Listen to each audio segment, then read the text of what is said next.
IAS बनना बड़ी बात नहीं है। बड़ी बात यह है कि जिस कुर्सी पर आप बैठेंगे ना, उससे आपकी इज्जत ना हो, बल्कि आपसे उस कुर्सी की इज्जत बढ़े। और फिर एक दिन आएगा जब आप मुझसे मिलने आएंगे तो आप नहीं, मैं खड़ा हो जाऊंगा।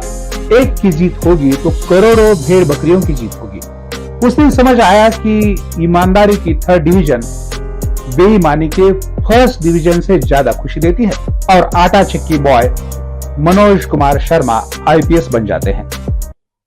मित्रों, आज हम विधु विनोद चोपड़ा की फिल्म 12th फेल अर्थात 12वीं फेल, इस कहानी की समीक्षा को देखने जा रहे हैं। इस वीडियो में हम इस फिल्म की पूरी समीक्षा देख लेते हैं। इस फिल्म की कथावस्तु को समझ लेते हैं। अगर जिन छात्रों को इस फिल्म के बारे में लिखित जानकारी चाहिए तो मेरे ब्लॉग में ये सारी की सारी जानकारी आप पा सकते हैं। ब्लॉग की लिंक डिस्क्रिप्शन बॉक्स में दी जा चुकी है। वहां से आप सीधा ब्लॉग पर जा सकते हैं और इस फिल्म के बारे में विस्तार से समीक्षा को जान पाते हैं, पढ़ पाते हैं, लिख कर ले सकते हैं। आइए इस वीडियो की शुरुआत करते हैं।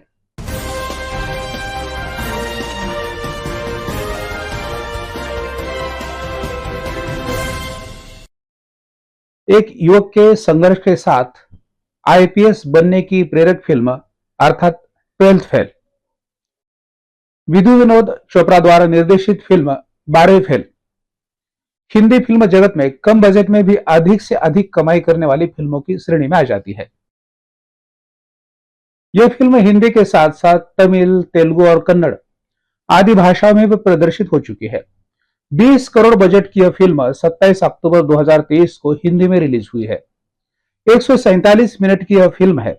इस फिल्म में कई प्रेरक प्रसंग है, अनेक प्रकार के प्रेरक वाक्य है।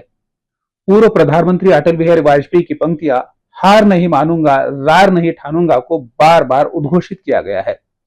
रीस्टार्ट जैसा गाना हारे हुए युवकों को फिर से जीत के लिए अग्रेसित करता है। इस फिल्म के निर्देशक और निर्माता विधु विनोद चोपड़ा है। इसकी कहानी अनुराग पाठक का उपन्यास 12वीं फेल की है। मनोज कुमार शर्मा की भूमिका विक्रांत मैसी ने, श्रद्धा जोशी की भूमिका मेधा शंकर ने, डीएसपी दुष्यंत सिंह की भूमिका प्रियांशु चटर्जी ने और प्रीतम पांडे की भूमिका अनंत जोशी तथा गौरी भैया की भूमिका अंशुमन पुष्कर ने की है। विकास दिव्यकीर्ति ने भी इस फिल्म में काम किया है। इस फिल्म की शूटिंग आगरा, चंबल, दिल्ली, मसूरी और मुंबई में हुई है।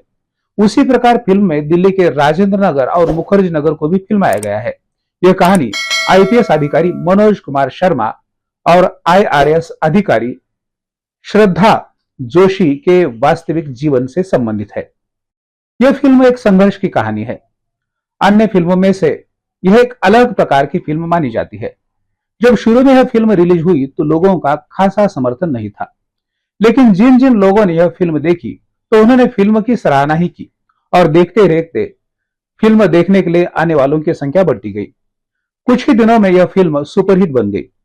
शुरू में फिल्म न चलने के कारण कई थे। उसमें कोई हिट गाना नहीं है, न ही कोई मशहूर अभिनेता नहीं है और न ही कोई मशहूर अभिनेत्री। फिर भी यह फिल्म हिट हुई। विधु विनोद चोपड़ा फिल्म इंडस्ट्री का जाना माना नाम है। अपने 45 साल से भी अधिक के फिल्मी करियर में उन्होंने 12th फेल नामक कुछ अलग विषय की फिल्म बनाई। इस फिल्म की खास बात यह है कि यह फिल्म सत्य घटना पर आधारित है। अनेक फिल्में सत्य घटना पर आधारित होती है, लेकिन यह फिल्म केवल सत्य घटना पर ही आधारित न होकर इस फिल्म में एक गरीब युवक का संघर्ष देखने को मिलता है। इस फिल्म में अनेक संघर्षरत युवकों को एक प्रकार की प्रेरणा मिलती है जो प्रतियोगी परीक्षा की तैयारी कर रहे हैं। अपने 45 साल से भी अधिक के फिल्मी करियर में उन्होंने 12th फेल नामक कुछ अलग फिल्म बनाई है। इस फिल्म की खास बात यह है कि यह फिल्म सत्य घटना पर आधारित है। अनेक फिल्में सत्य घटना पर आधारित होती है, लेकिन यह फिल्म केवल सत्य घटना पर ही आधारित न होकर इस फिल्म में एक गरीब युवक का संघर्ष देखने को मिलता है। इस फिल्म में अनेक संघर्षरत युवकों को एक प्रकार की प्रेरणा मिलती है जो प्रतियोगी परीक्षा की तैयारी कर रहे हैं। इस फिल्म में कई प्रकार के संदेश देखने को मिलते हैं। इस फिल्म में श्रम का महत्व भी बताया गया है, ईमानदारी का फल बताया गया है। उसी प्रकार सच्चा प्रेम कैसा होता है, इसका अनूठा उदाहरण भी दिखाया गया है। प्रेरणा और मनोरंजन का मिलाप इस फिल्म की खासियत मानी जाती है। असंभव को संभव बनाने का प्रयास और उसमें सफलता पाने की कथा इस फिल्म में दिखाई गई है। इस फिल्म का नायक मनोज शर्मा है। मनोज शर्मा का अभिनय विक्रांत मैसी ने किया है। पूरी फिल्म मनोज शर्मा के इर्द गिर्द घूमती रहती है। नायक की फल प्राप्ति तक यह फिल्म गतिशील रहती है। फिल्म का नायक मनोज शर्मा का अभिनय काबिले तारीफ कहा जा सकता है। मूलतः यह आईपीएस अनुराग पाठक की कहानी है। यह एक बेस्ट सेलर किताब है। इस प्रकार की कहानी का चयन कर निर्माता निर्देशक विधु विनोद चोपड़ा ने स्पष्ट कर दिया कि नई कहानी के लिए कहीं अन्य पर जाने की आवश्यकता नहीं है। सामान्य सी कहानी को आधार मानकर भी फिल्म को हिट कराया जा सकता है। विधु विनोद चोपड़ा ने मुन्ना भाई एमबीबीएस और 3 इडियट्स जैसी फिल्मों की तरह 12वीं फेल में भी कोई नया संदेश या नया विषय देने की कोशिश की है और वे उसमें सफल भी रहे हैं। 12वीं फेल यह कहानी चंबल के एक युवक की कहानी है जो नकल कर 10वीं की परीक्षा में प्रथम श्रेणी प्राप्त करता है। जब उसके ईमानदार पिता की नौकरी छीन ली जाती है तो उसे रोजगार के साधन ढूंढने पड़ते हैं। जब वह सवारी ढोने का काम शुरू करता है तब उसे पुलिस पकड़ लेती है। तब वह एक ईमानदार पुलिस अधिकारी की शरण लेता है, उनसे प्रेरणा लेता है। तब वह एक ईमानदार पुलिस अधिकारी की शरण लेता है, उनसे प्रेरणा लेता है।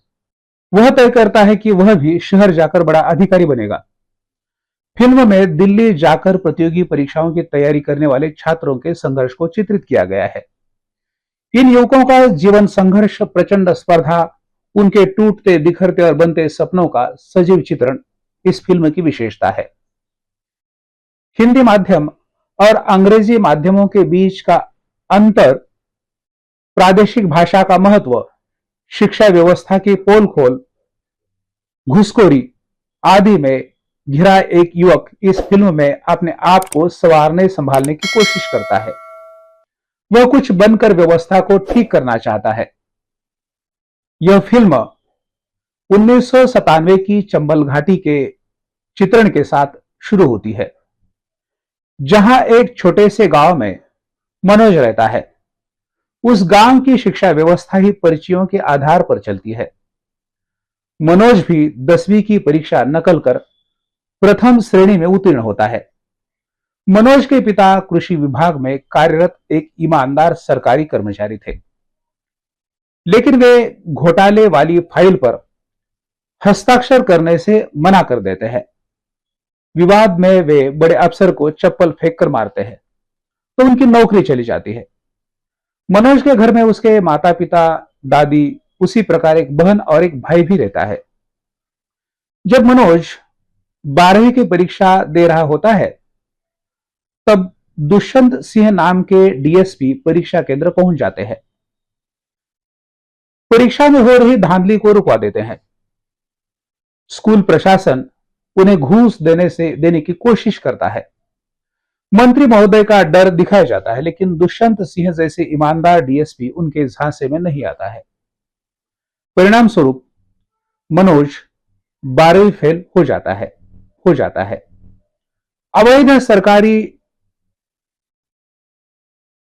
अवैध सवारी ढोने के आरोप में जब पुलिस दोनों भाइयों को पकड़ती है तब भागकर मनोज डीएसपी दुष्यंत सिंह के पास पहुंच जाता है।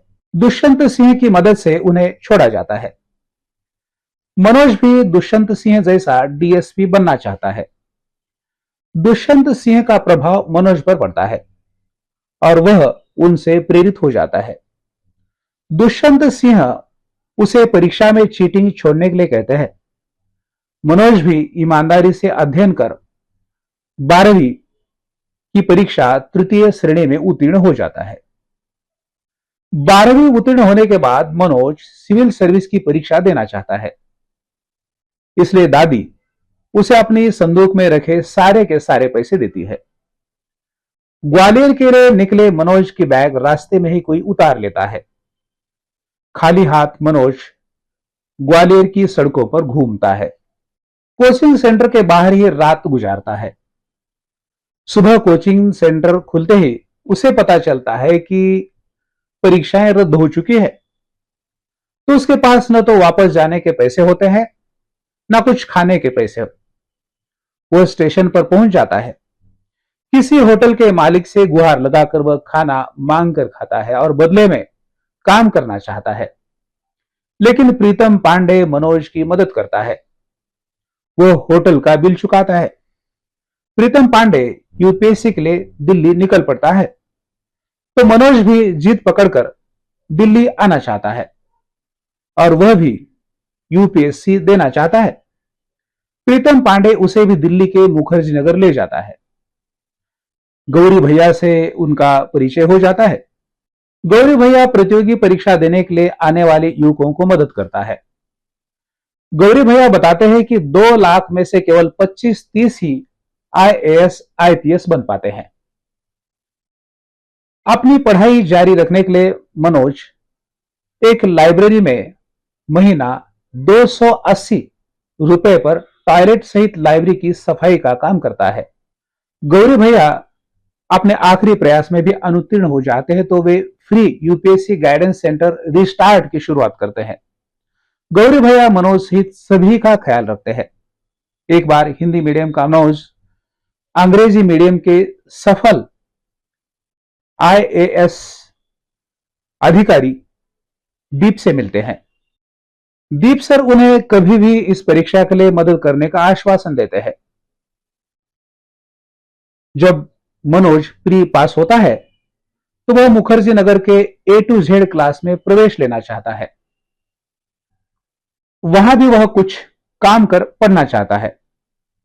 उस क्लास में न पढ़े अधिकारियों की तस्वीरें लगाई जाती है। तब प्रवेश के लिए आए छात्रों के सामने ही मनोज सच्चाई बताता है कि दीप सर यहां पढ़े नहीं है।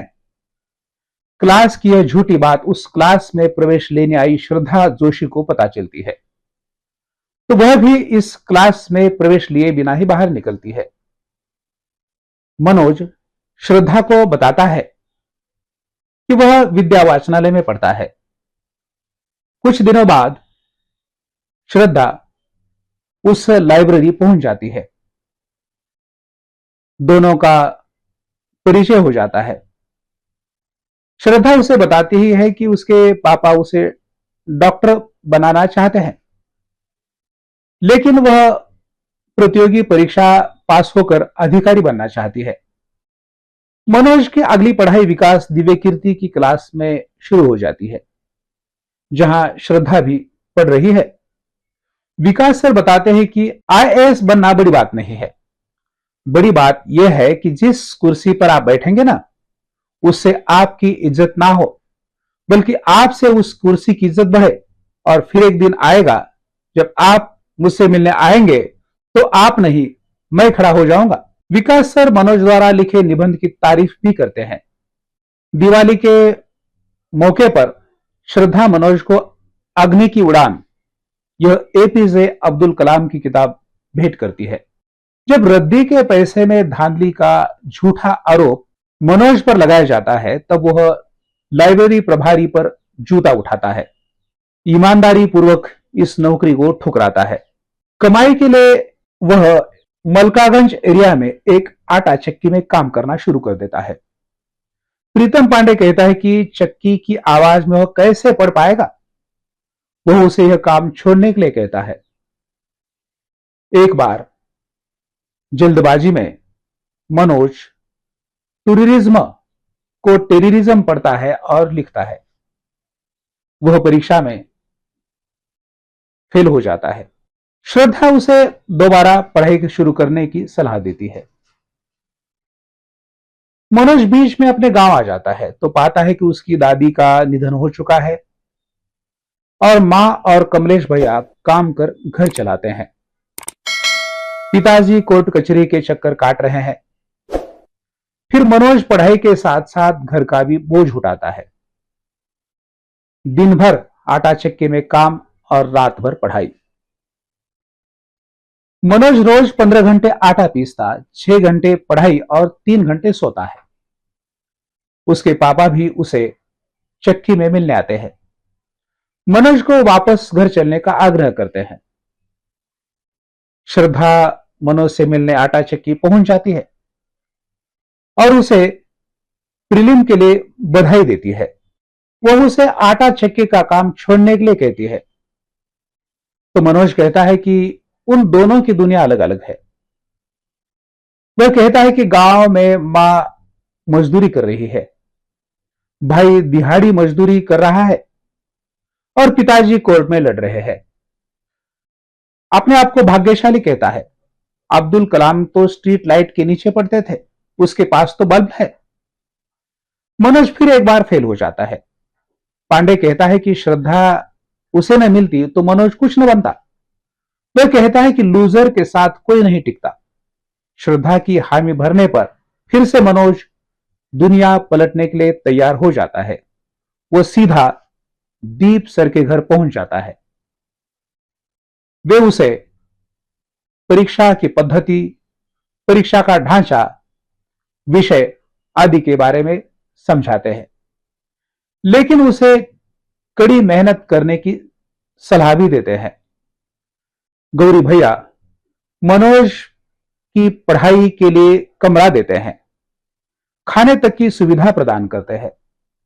गौरी भैया का मानना है कि एक की जीत होगी तो करोड़ों भेड़ बकरियों की जीत होगी। तो पहली बार मनोज को पढ़ने के लिए टेबल मिली थी।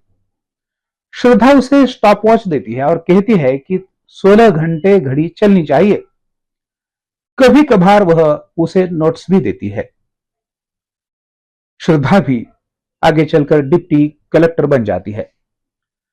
मनोज जब इंटरव्यू के लिए क्वालिफाई हो जाता है तो श्रद्धा अपने पिता से परमिशन लेकर मनोज की मदद करने दिल्ली पहुंच जाती है।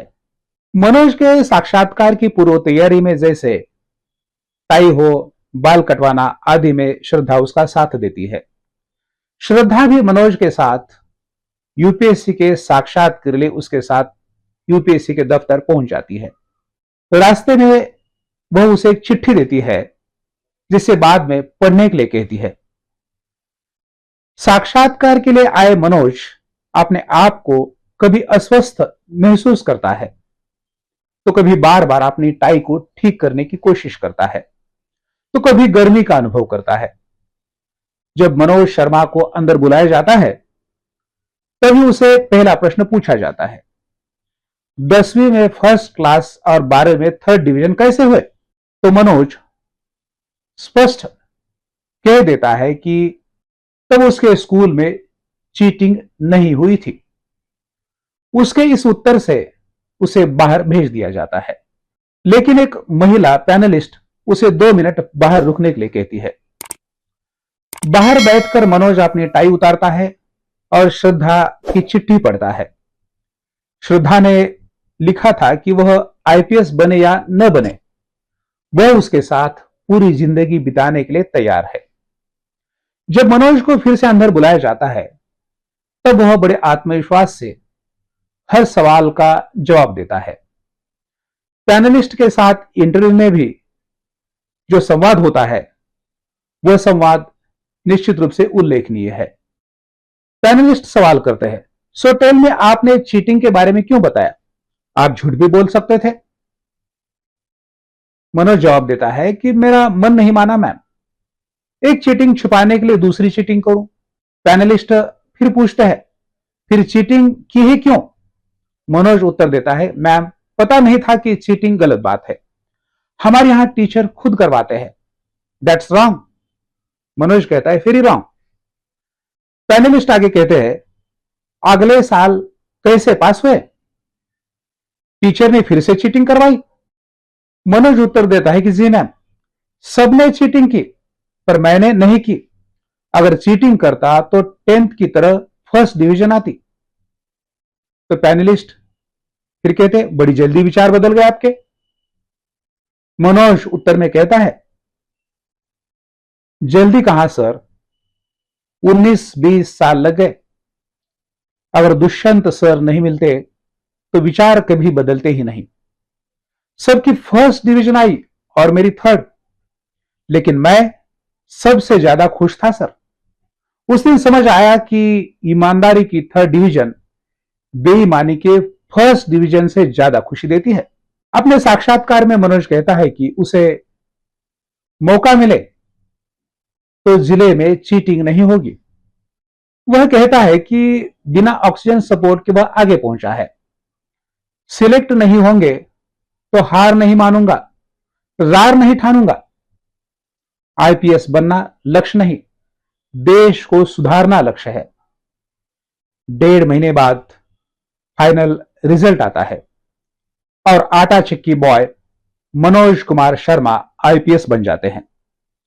सारे प्रतियोगियों तथा मनोज के गांव में भी खुशी की लहर दौड़ती है।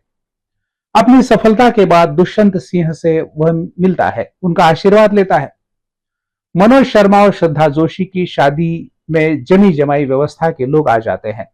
फिल्म के अंत में भी फिल्म के समर्पण के बारे में लिखा गया है। यह फिल्म उन मुट्ठीभर ईमानदार अधिकारियों को समर्पित है जिनकी वजह से हमारा देश सुरक्षित है। हम उनका अभिनंदन करते हैं।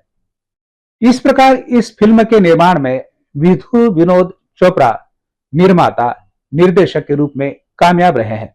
तो मित्रों, आपने 12वीं फेल अर्थात 12th फेल इस फिल्म की कथावस्तु, इस फिल्म की समीक्षा विस्तार से समझ ली। निश्चित रूप से आपको यह वीडियो पसंद आया होगा। आप इसी तरह वीडियो देखना चाहते हैं, इस चैनल को लाइक, शेयर और सब्सक्राइब करें। अगर आप इस वीडियो के संदर्भ में लिखित जानकारी चाहते हैं तो मेरे ब्लॉग पर भी इसकी लिखित जानकारी पा सकते हैं। ब्लॉग के लिए डिस्क्रिप्शन बॉक्स में इसकी लिंक दी जा चुकी है। आप वहां से सीधा मेरे ब्लॉग पर पहुंच सकते हैं। वहां से आप इस वीडियो की विस्तार से लिखित जानकारी भी पा सकते हैं। अभी तक जिन छात्रों ने इस चैनल को सब्सक्राइब नहीं किया है वे जल्द से जल्द इस चैनल को सब्सक्राइब करें।